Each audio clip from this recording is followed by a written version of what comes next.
Greetings, Unsettled Souls. Sam Di Gangi doing political commentary. Welcome to the correct views. You might know me from blasting news. If you do, as people will always trickle in late here, although I don't even know if the live feed is at this time working.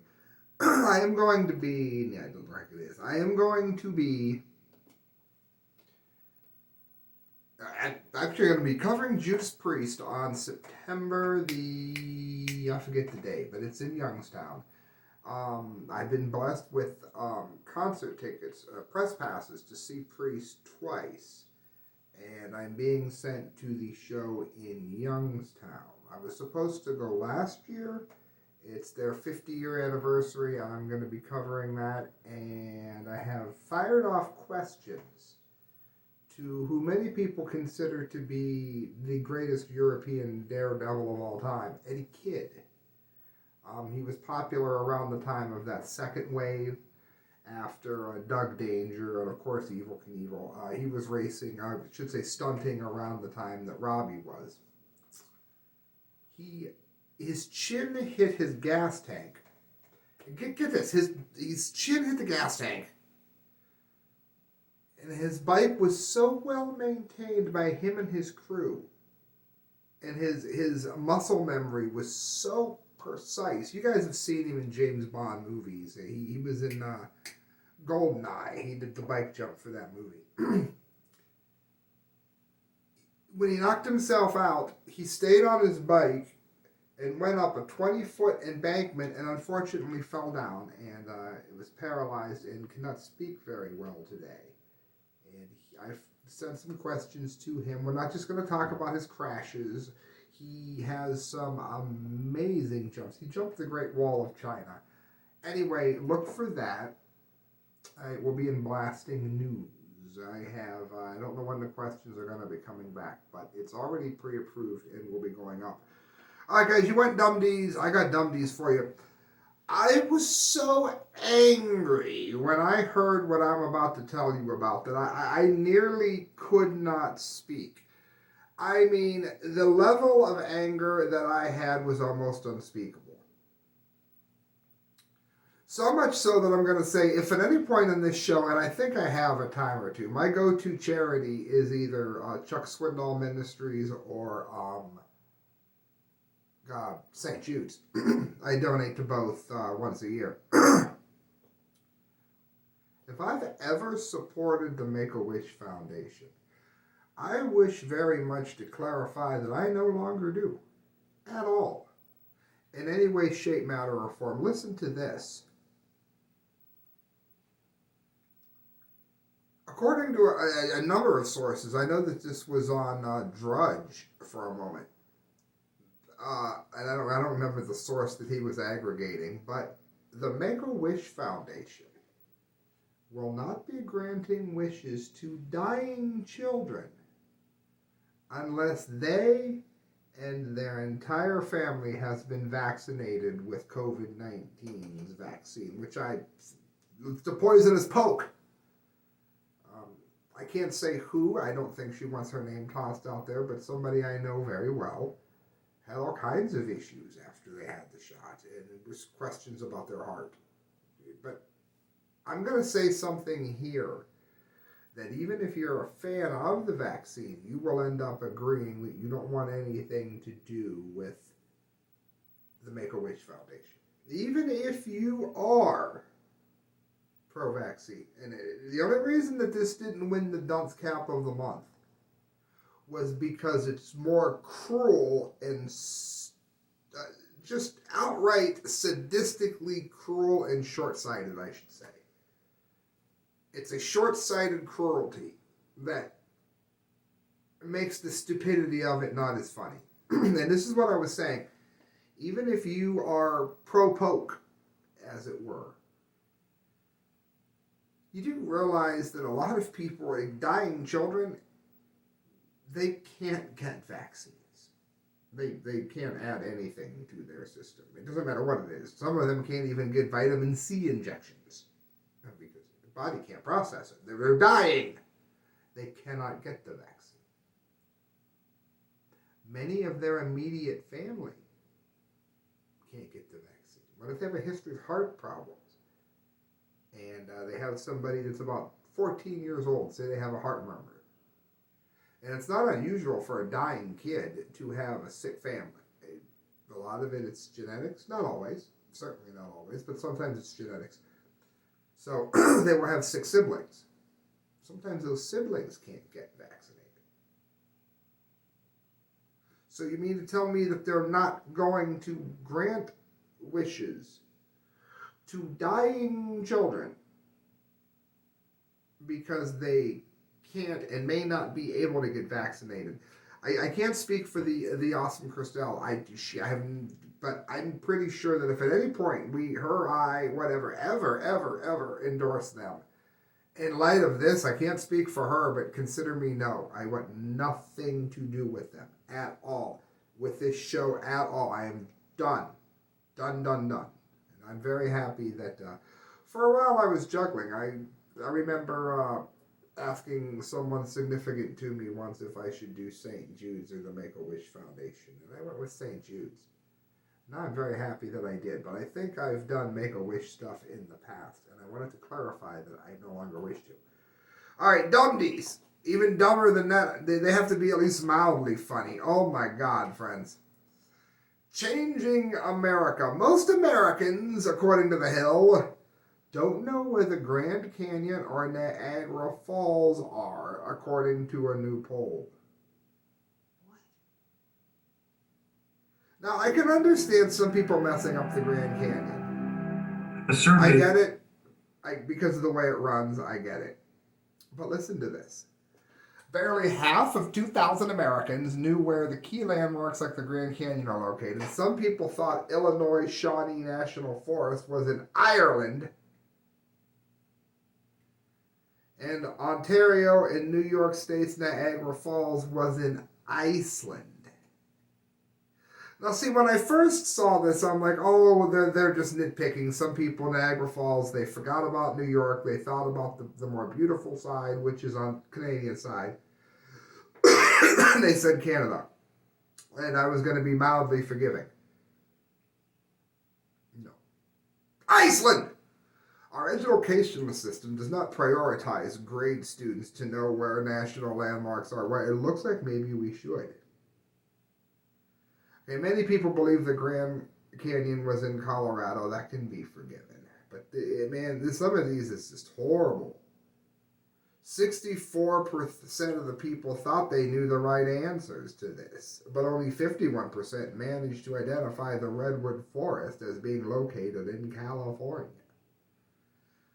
35% thought the Shawnee National Forest is in Illinois. Only 35%, I should say.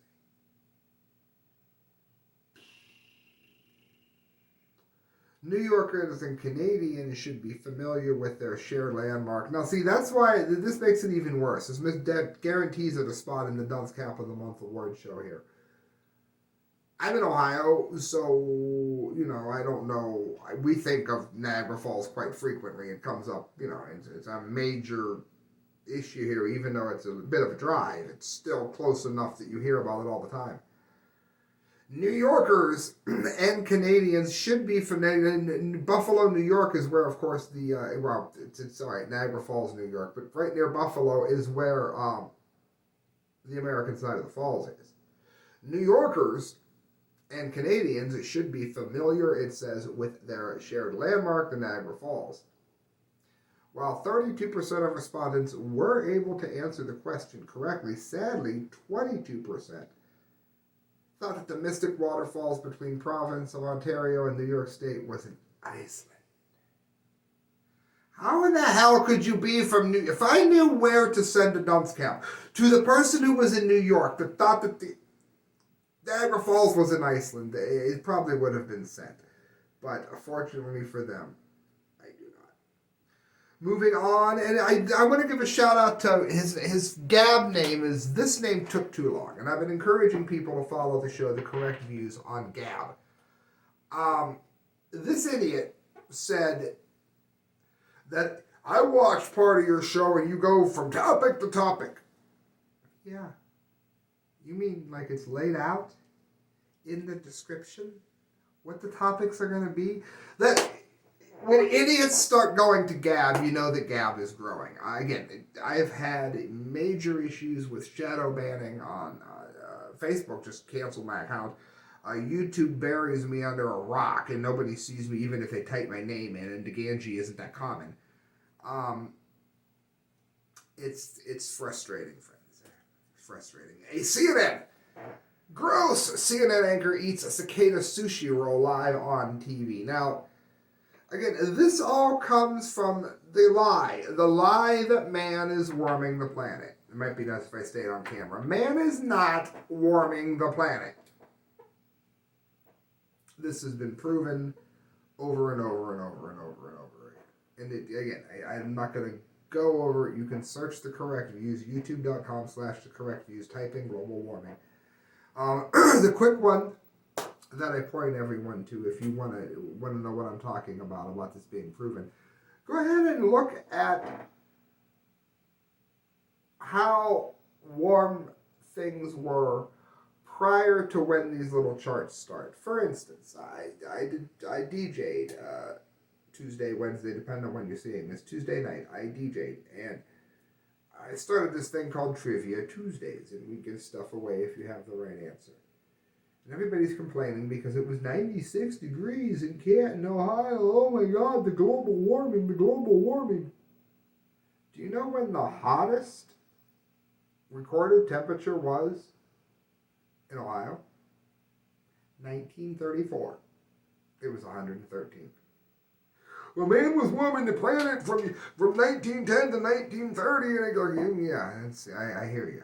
I hear you. All right, so I'm dying. This carries on here because Ocasio-Cortez and many others, cow farts as I call her, it's just not sustainable for the cows to grow the cows. We can't keep growing the cows. All right. Cow flatulence is not warming the planet. The actions of man is not warming the planet. Do you know they found out that if mankind died off tomorrow, if all mankind died off tomorrow, there would be a 1 to 1.5% change in the atmosphere within 100 years. That's it.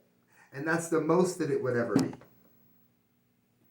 Remember that the next time they give you this facade about how everything's doomed due to mankind. It's absolutely not true at all. Not to mention, if mankind disappeared, so would everything else, because the nuclear power plants would all melt down, since there would be nobody to prevent them from doing so, which now mankind has to exist forever. Otherwise, all of the storage sites we have will go red, and there won't be life on Earth. In a disgusting segment on CNN Monday, it says the network's anchor Brianna Keller, who is an idiot, was joined by sushi chef Bunlei to push the trendy eat the bugs agenda. Meanwhile, the people pushing it are eating lobster and prime rib. The globalists have been increasing pro-bug propaganda in the past few years, allowing the EU to lead the charge before eventually introducing the concept to America. Because, again, whenever anything gets to this country, usually it's on the way down right after it's done. Like the body piercing, it went from, I had my eyebrow pierced, it got pulled out during a music video, ow. I've got a few things pierced, obviously, ears pierced. You got people putting holes in their cheeks with gauging out their faces. When things hit America, people get dumb. I have a keyboard tattoo on my arm. I'm happy with it. I like it. We have rappers in the top 40 that look like the desk at high school detention with their tattoos. When things get to America, stupidity tends to take over the art or the science or whatever it is. This is what we're seeing here. And it says you can watch as she eats this roll. You know what? I'm just going to go ahead and play it. That is better to do now that we have Fact Cam back, which is because of your donations at the correct views at hotmail.com through PayPal. Now, I'm probably going to get an ad. Across the country, billions, trillions. Well, I didn't get an ad because nobody ever watches CNN. They're just amazed that anybody even clicked this. The computer's like, oh, what? Priceless. Of cicadas are making their appearance after spending the last 17 years underground. And no one is more excited to see these winged insects make their debut than my next guest, who cannot wait to put them on his menu. That is right. Joining me now is Bun Lai. He is a recipient of the White House Champion of Change Award. He is also the chef of Mia's, which is the first sustainable. What do you think about this? I think my favorite Whitney Houston lyric. And culinary curiosity about this, but I'm really just for one thing, I don't know if I spread it right out. I don't know that I really want to have to wear gloves to eat the bug. My husband is like not going to kiss me for a week. Can I grab those? Oh no, I was gonna have you just use those. Oh, here it is. I got it. It's, once you click a CNN video, you're trapped forever. All right. Yeah, I'm less scared of this. Okay. Oh, the crunch. Do I have a wing hanging out of my mouth? It's literally in there. It's not a wing, it's a leg. Hey, that's actually quite delicious. What is it? Okay, I'm not going to read the whole article. That's all you need to see. Now again, am I grossed out? No, I would do that on a dare. My first wife and I were in Los Angeles, and they had bug suckers. It was like 1996. They had bug suckers, but it was like $6 or something. And I was like, I'm not spending $6 on a damn bug sucker, so I didn't do it. I've eaten ants before on a dare. I mean, you know, people used to grow up and go outside. I understand it's a strange concept, but that's not what this is about selling you the lie that we need to eat bugs in order to save the planet, which is entirely untrue in every way. It's also being sold, if you don't want to do it, you're a racist. You're a racist because lots of people of different nationalities, when they're not mean old whitey, they eat bugs every day. I don't care. I don't care. If they're happy with their culture, then let them eat their bugs. If they don't want to eat bugs, then legally, come on into the country. Come, we'll eat steak together. Okay. That doesn't mean I hate you if you're eating bugs next door and, I don't like you eating steak. Okay, well, then enjoy your bugs. But don't try to tell me that you're racist. You're racist if you don't like chitlins. Now, I've always wanted to try them personally, mainly on the what the hell are you doing concept. But for those of you that cling to that logic, and that's another whole side of the dumbdee here, let me remind you of something, okay? Let me remind you of something very easy here. The reason that African Americans originally ate chitlins was because the people who made them slaves and who owned them would take all of the good meat from the chickens and make it for themselves. And they would save the entrails for the slaves. So if you like it, you like it. I don't care. I'm just saying, don't say that it's racist if you don't like chitlins. Chitlins were given for the worst possible reasons in the world. History hurts, doesn't it? Cloud World. Artist sells invisible, immaterial sculpture for 18 grand. That's a real picture of a sculpture right there on Fact Cam.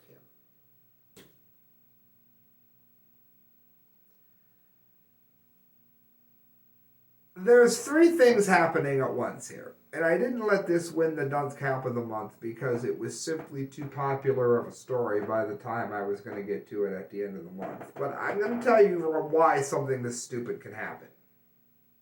It's nothing. And I'll read the story in a minute, but this is how this happens. It's the same way that something like Drake would be called good music. If you can sell the idea that something which anybody can do, I mean, and really, two kids in their bedroom make better music than Drake does, even within his own genre.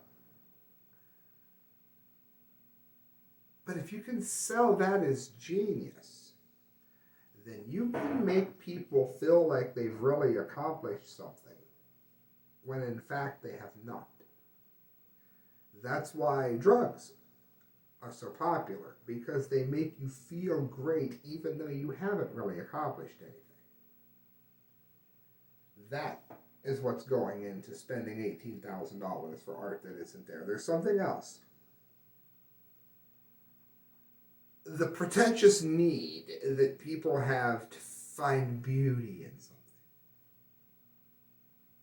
A person left an article of clothing, a shoe or purse or something, on the floor on an art museum once. Left it behind on accident while looking at another piece of art. And people were walking by all day looking at it, commenting on what a striking work of art it was, the way it was placed on the floor. Why? Not because they were really moved by whatever it was, it's ridiculous. But because they wanted to feel like they were in tune with something. In other words, they wanted to have an experience which lifted them up without actually having to do anything. By saying, well, I could go home and do that. If you look at a great work of art, I don't care what it is. I don't care if it's the Mona Lisa or if it's H.R. Giger. You can't just go home and do that. But if you can sell this notion that something like Drake is somehow worthy of anything other than a sniff, if you sell the idea that you can sell nothing as a great work of art for what it means on a deeper level, then you can make people feel like they've achieved something without really doing anything, haven't you? An Italian artist has managed to sell one of his works for thousands of dollars. The piece, however, isn't much to look at. In fact, it's nothing at all. The Lo Sono I Am sculpture. Now, again, this is another thing. Let's give a little stab at religion. What's the name of God? God said that his name was the great I Am. He said, tell the people that I am. What is my name? I am. As in, I am the reason you are here. I am the creator. I am the answer to your prayer. On and on. I am. In other words, this guy's trying to say that God is nothing. At least I think that's one of his reasons for naming it. Created by a 67-year-old artist. Give the dunce cap to whoever wrote this for calling him an artist. Salvatore Garou recently sold at an auction for 18 grand despite not physically existing. The non-existent sculpture apparently gets its value from Garou's description of the empty space. Not as nothing, but as a vacuum. Okay, for one thing, it's not a vacuum, because if it was a vacuum, it would pull things in. There was an actual meaning to the word vacuum. It's not just a pithy word. The vacuum is nothing more than a space full of energy. That's not what a vacuum is. So he's wrong there. And even if we have empty in it, there is nothing left, according to the Heisenberg uncertainty principle, that nothing has weight, the artist claimed. Nothing has a weight. Therefore, it has energy that is condensed and transformed into particles, that is, into us. He also claimed that the empty spaces where he designates an immaterial sculpture exists are filled with energy. When I decide to exhibit an immaterial sculpture in a given space, that space will concentrate a certain amount of density of thoughts at a precise point.